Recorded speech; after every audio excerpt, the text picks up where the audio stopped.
Marburg 2024. Die Stadt wird von einem unheimlichen Unterwasserwesen heimgesucht. Das Erscheinen eines schrecklichen Monsters in der Lahn sorgt in der mittelhessischen Universitätsstadt für emotionale Unruhe. Hautnah erlebt eine Taucherin von der Initiative der Lahntaucher seine erste Sichtung. Auf der Suche nach mehr Müll begegnete sie dem Ungeheuer am dunklen Grunde der Lahn und ist seitdem ein anderer Mensch. Die Bevölkerung ist schockiert. Immer mehr Sichtungen werden berichtet und zeugen von der Gefahr, die für die Anwohner der Lahn besteht. Wen zieht es noch in die undurchsichtige Tiefe? Wann sorgt es für bedrohliches Hochwasser? Frisst es unsere Kinder oder mag es einfach nur Spaghetti-Eis? Und was hat es mit der mysteriösen Speerspitze aus dem 17. Jahrhundert auf sich?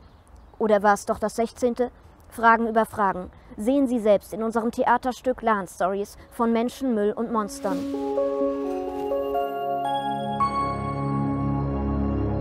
Theaterverein.